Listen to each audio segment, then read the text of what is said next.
the FXT version, external to the FPGA fabric, you can get 1 or 2 PowerPC microprocessor chips. So you can actually have a microprocessor chip inside the FPGA. There will be digital signal processing slices that will do fast 25 by 18-bit multiplication. Multiplication takes a lot of circuitry. This will do it very quickly. You will have blocks of RAM that you can use for your particular design. So there's a lot more sophistication in the contemporary FPGAs. Now,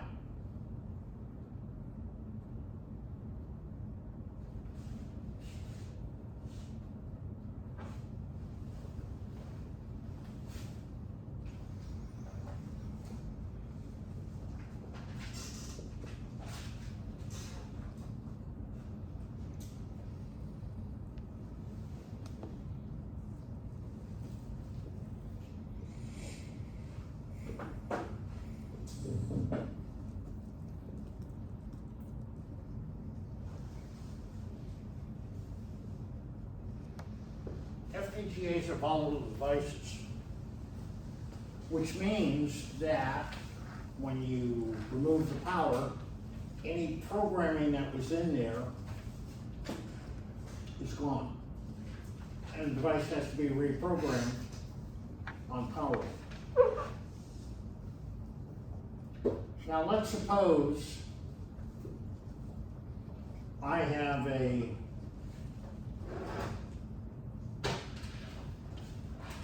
handheld medical instrument. It's FPGA based. Runs off of a set of AA batteries. I hit the off button. The FPGA that's in here running this thing is volatile. All the programming is gone. So I come back 2 hours later and turn it on because I need to use it on a patient. How's that FPGA get reprogrammed? I'm gonna go find a PC that's got the programming information and hook it up and reprogram? Probably not. So how does that volatile device get reprogrammed? Well, you'll find out in 351. Now, in the pals and gals, you were implementing Boolean equations. And you had an and/or array architecture, which is ideally suited for sum of products form Boolean expressions.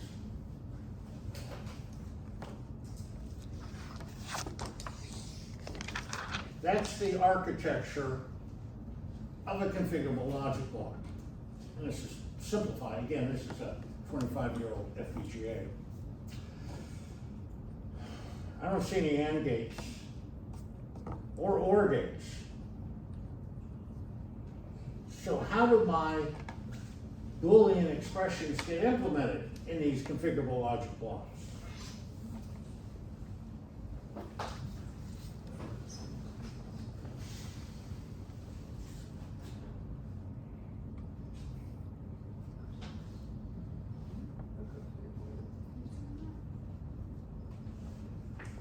They're implemented in LUTs. Completely different architecture. But in FPGAs, LUTs are used to implement Boolean equations. Now, I've said the device is volatile. These are static RAM. Now, if you look at it, they're relatively small, at least in the Spartan series. This is a 4x1 chip, 4 inputs. I'm sorry, this is a 16x1 memory chip. It's got 4 address lines. This one's got 4 address lines. This is also 16x1. This is an 8x1. You do notice that there are a number of different multiplexers in here, and depending on how those are programmed, the select lines, I can have driving, for example, this address line, either a signal coming in external to the configurable logic block, or I could take the Boolean expression implemented in this let, and that output could drive this. So I can cascade these to create more complex logic functions.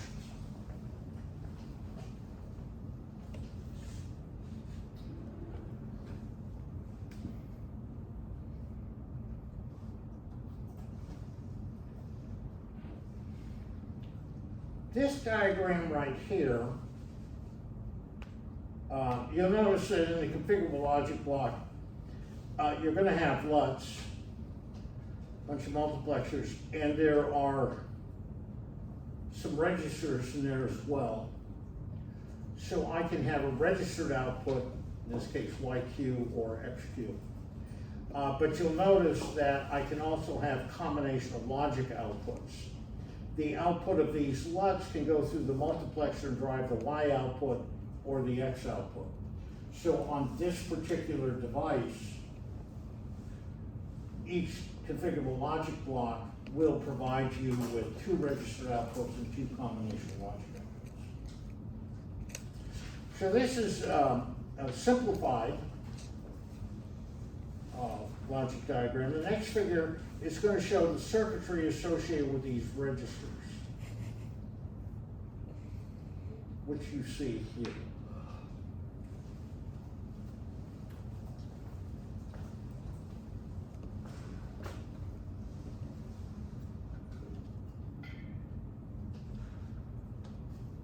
What's the purpose of that much? Change which edge you're clocking on, a positive or negative edge? Yes, this allows you to select whether you want this positive or negative edge triggered. If I program this to choose the upper input, then this will be positive edge triggered. If I choose the lower input, it'll be negative edge triggered, so you get that flexibility. Where have you seen this before?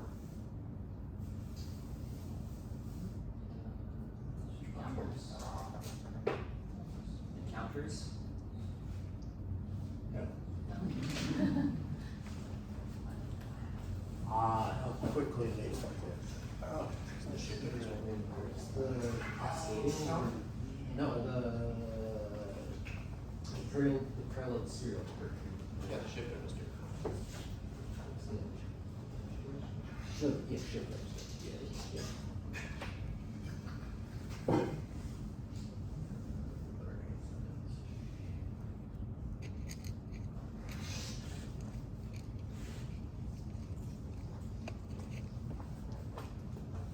Free running clock, as long as there's power in the circuit, you're getting clock pulses.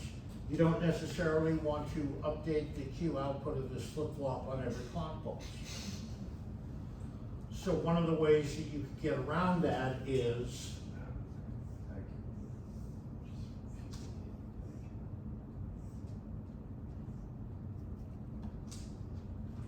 put an AND gate and have a clock enable.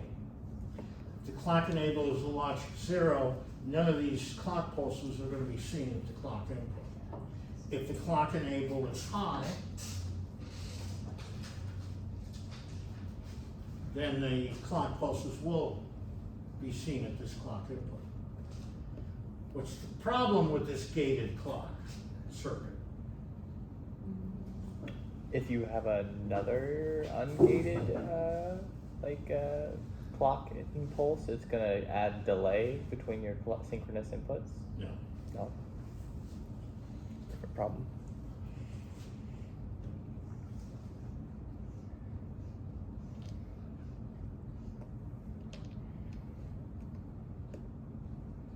That's where I want changes to occur.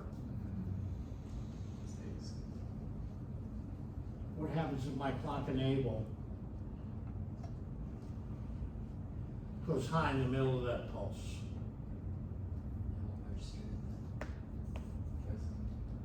that's when the clock edge is gonna be seen, which is not what you want.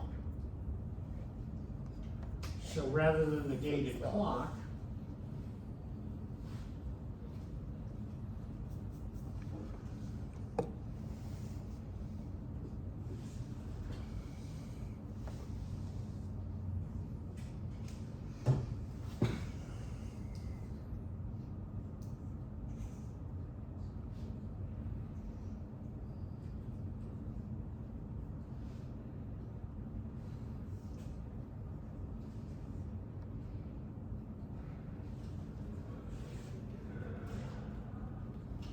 when the clock enable is high, I'm gonna choose the lower input. Data is fed into the D input, and on the next clock it gets updated.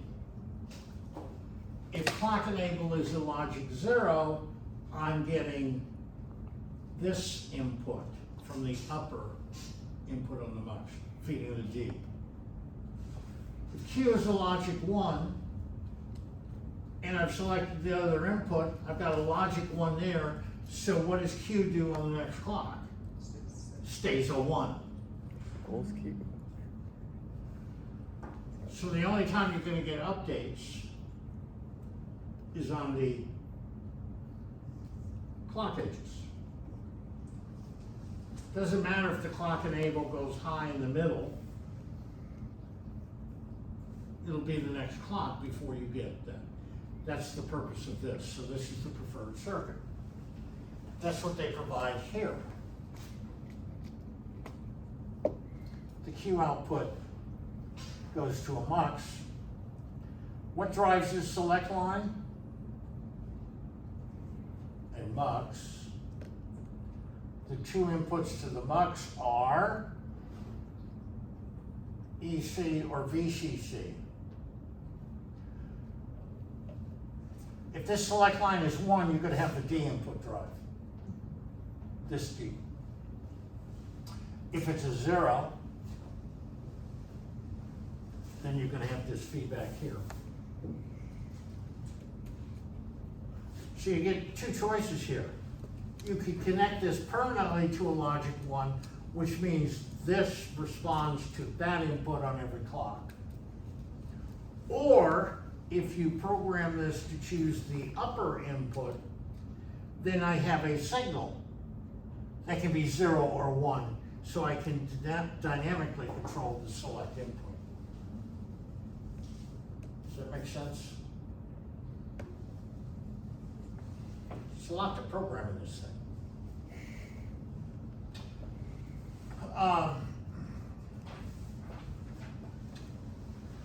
You do have a set and a reset on these registers.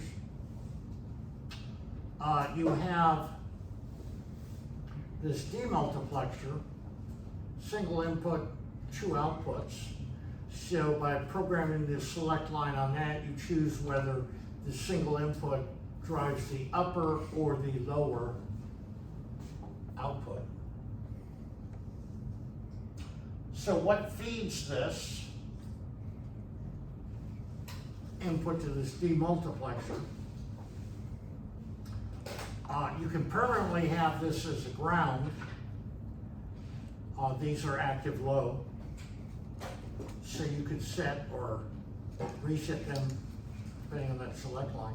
I could have an external signal come in. This GSR right here, that's that pulse I was telling you about that was generated out of the startup block that was external to the FPGA.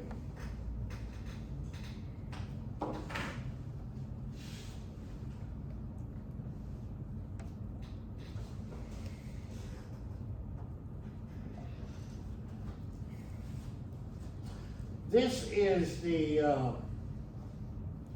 flip-flop or latch that you will see in the input-output blocks, and you'll see that it's almost an identical circuitry.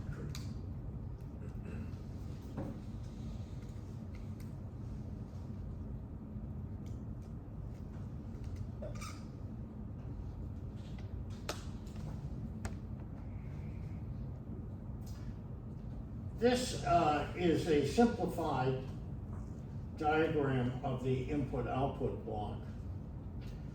Package pad over here is a pin on the FPGA. You come through an input buffer, and you can go directly out through the I1 depending on how you program this multiplexer. I1 goes into the FPGA fabric.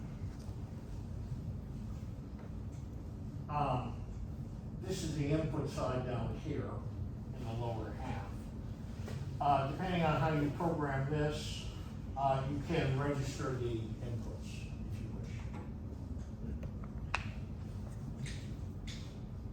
There is internally a programmable pull-up or pull-down resistor network. So if this particular pin needs to be pulled up or pulled down to VCC or ground respectively, you won't need an external resistor. One is provided inside the chip for you. If this is supposed to be an output, which is covered in the upper half of the diagram, this of course is tri-statable. You can get either a registered or a combination of logic output. And then you can have external signals control the tri-statability of that output buffer.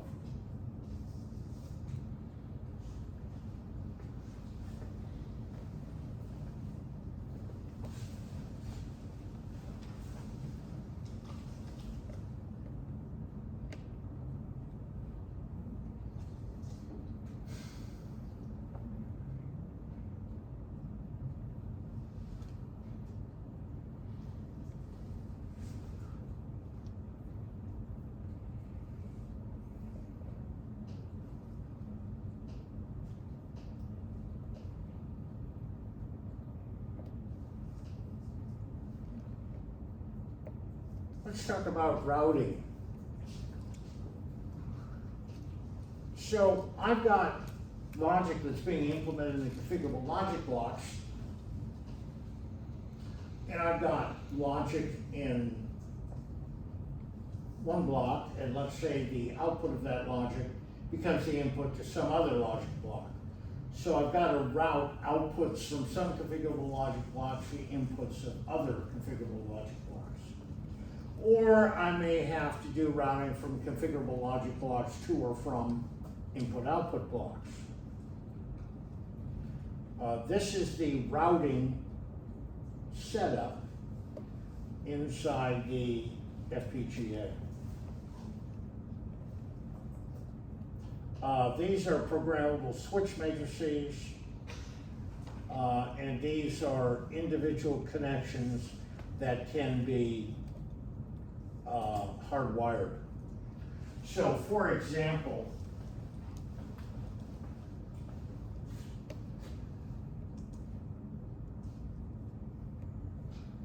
if I program that one, and that one, I can connect a signal from this configurable logic block into this configurable logic block, and that's fixed.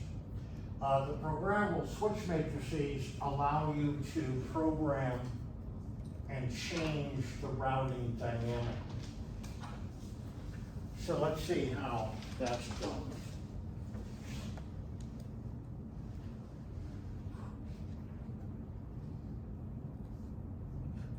Inside that programmable switch matrix, this is what you see at each one of these junctions between a row and a column. You see this 6 transistor cell.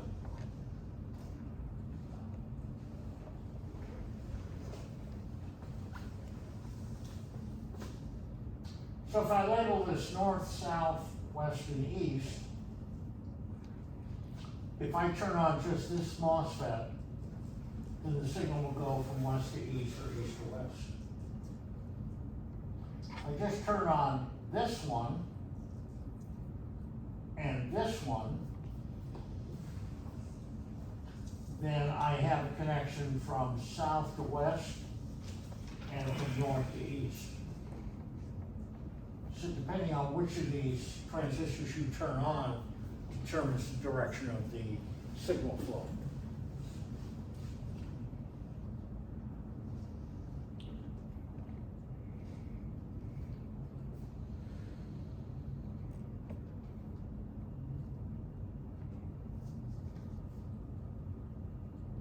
Distributed RAM.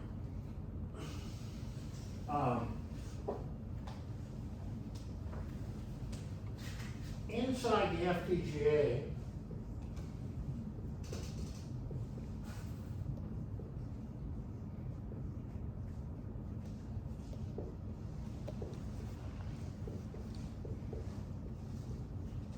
there are two types of RAM that you will encounter. Distributed RAM and block RAM.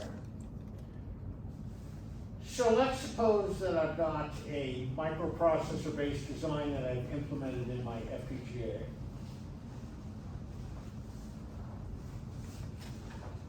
And of course, I'm going to need some RAM memory for it.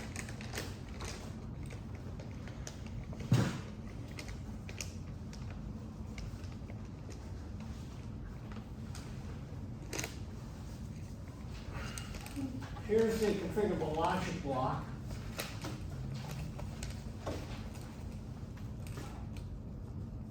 And in this case, you've got 3 LUTs. These LUTs are static RAM. So I could build up a RAM memory system using the LUTs in the FPGA fabric, using the LUTs that are in each configurable logic block. If I do that,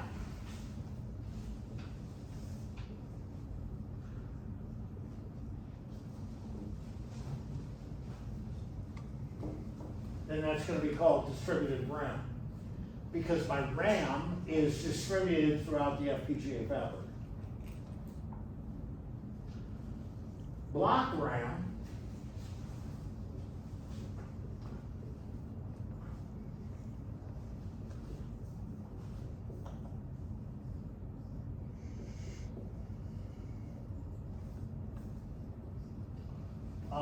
is a module that is external to the FPGA fabric, and it is a could be a rather large RAM.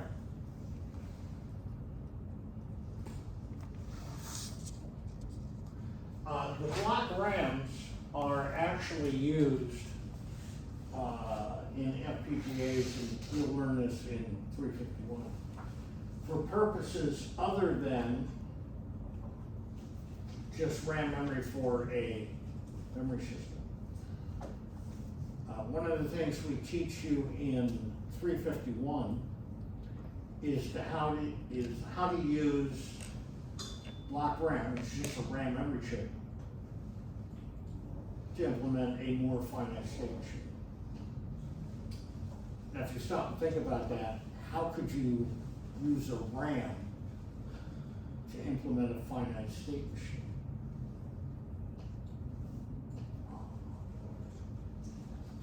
Well, you'll find out. Incidentally, the block RAM in these FPGAs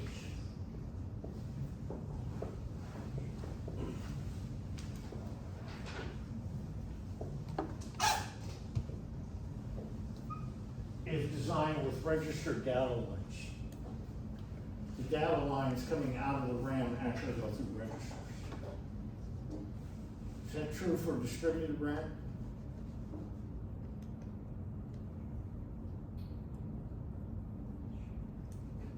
I think not, because it uses that. Sure it is. Depends on how you program it. Because if you look at that, the output of these LUTs can become inputs to these registers. So I could have registered RAM that's distributed as well.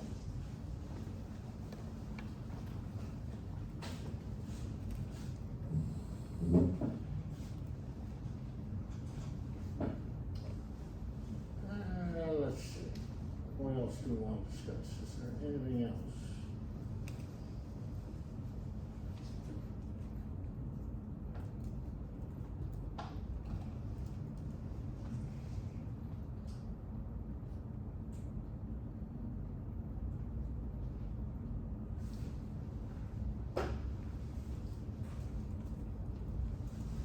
on this one, this is relatively low frequency for that on-chip oscillator. The contemporary ones are quite a bit higher than that.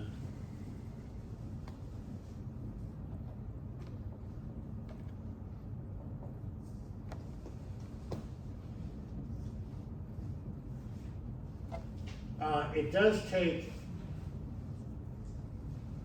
a lot of programming information, as you would suspect to program these.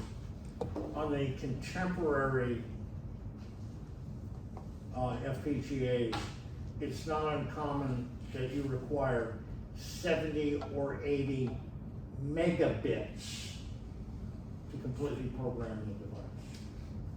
And this is done serially, but it requires a considerable amount of information to program these. Here they give a formula for the ordering information. There's the basic part number. You have a digit for the speed grade, package type. This is a relatively small FPGA. Nevertheless,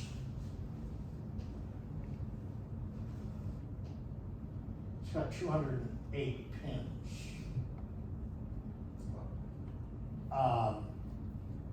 So it comes in quad flat pack, PLCCs, but you find a lot of the contemporary ones are wall grid arrays because that number is quite a bit higher. More sophisticated device.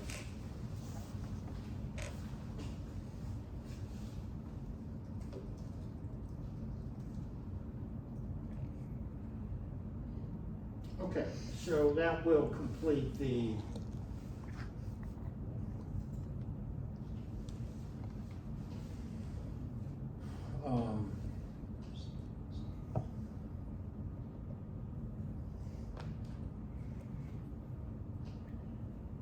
PLCC lecture.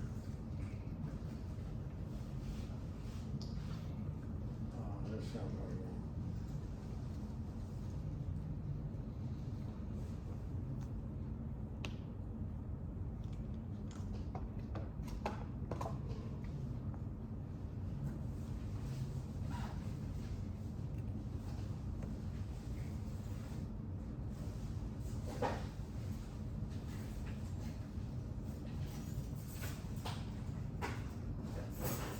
So let's see how these FPGAs are actually programmed.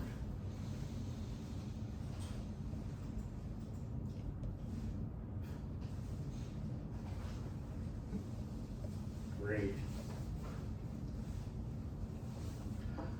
This happens to be for a Spartan 7, which is about 10 years old. But it is typical for all flip-flops, all FPGAs. We have something called a JTAG interface, Joint Test Analysis Group, and we're going to be looking at JTAG next Monday.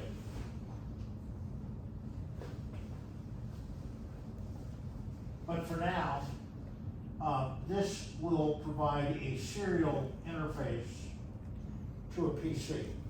And on the PC is where you'll have your programming file. So what you will do is serially download this file, which is megabits long, and program this FPGA.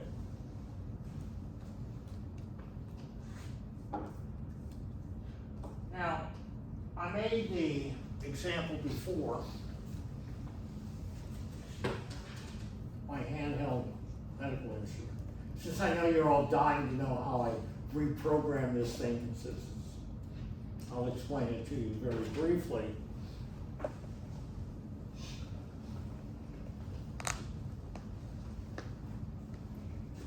There will be a cable from this JTAG interface. This is as simple as a 4-wire interface, but it's a serial. So you've got ground, and you've got a clock, and you've got the data. And this would go to the USB port on the PC so that you could download the programming. Well, that's not gonna work for a portable instrument. Maybe the first time to program it, but if it's battery operated, you can turn it on and off. This is not the way that you reprogram it. The way I would reprogram it in a portable instrument is through that. SPIs, pronounced SPI, Serial Peripheral Interface Flash. This is a flash memory. It's a special type of flash memory because it is serial. If you look at that flash memory, there are no address lines because none are required. What happens is when this FPGA wakes up, it starts sending clock pulses to the flash memory. You give me a clock pulse, I'll give you 1 bit of data. So if this sends out 4 megabits worth of clocks, 4 meg worth of clocks, you're going to get 4 megabits of data out of this flash memory. And that's how you program. Of course, flash memory is non-volatile. So what you do is, and in 351 we'll go into far greater depth, through this JTAG interface, when you program this the first time, you also program the flash memory. So now your configuration information is all contained in here. So we've identified 2 possible sources where that FPGA, when it first wakes up, can get its programming information from. Either through the JTAG interface or from this SPI flash memory. The question is, how does the FPGA know which source to go to get that programming information? Well, you see right here, M0, M1, and M2. These are mode pins. And depending on how you've connected these up to ground or VCC, will tell this chip, this is where you go to get your configuration information. And so in the data sheet for that FPGA, there'll be a little table, and it'll tell you whether M0, M1, and M2 should be connected to ground or VCC to get the programming information from the flash memory chip. Now this is a serial flash, there's no address lines because just clock pulses are used. This keeps track inside the chip with a counter as to which memory location to provide the data from. This is a very small chip. It might hold 4 megabits of data, but it comes in a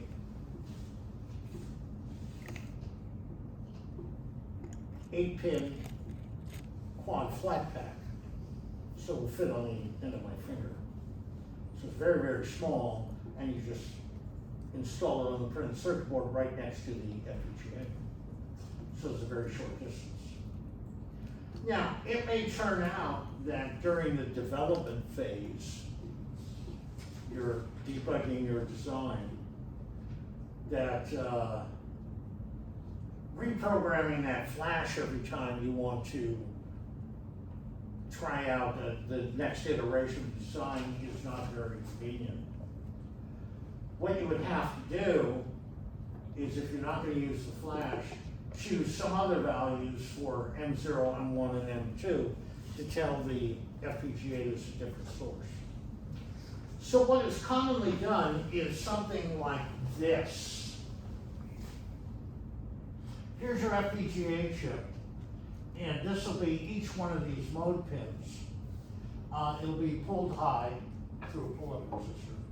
And then I'm gonna provide 2 pins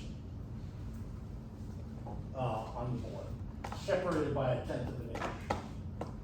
And you see this little sleeve here, and it looks like a upside down U in there.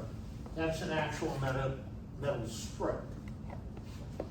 So I think you could see, if these are the 2 pins, and I slide this sleeve over the, these 2 pins, I will ground that particular mode pin. If I pull the sleeve off, then that particular mode pin is gonna be a logic 1. So that provides me with a very convenient way. I may be using some particular source during debug, and I will put the sleeves on or take them off to fix that reprogramming mode. And then when the unit is shipped, I'm satisfied the design is correct, I either pull out or install sleeves for the configuration, which is probably gonna be the SPI flash memory. So this provides an easy way of using one configuration source during debug and a completely different source when the product is shipped. So it's a real simple interface, but it's how you get around the volatility of the FPGA. Questions on this? Okay. Well, we'll give you a break and let you out 13 minutes early, since you've been so attentive.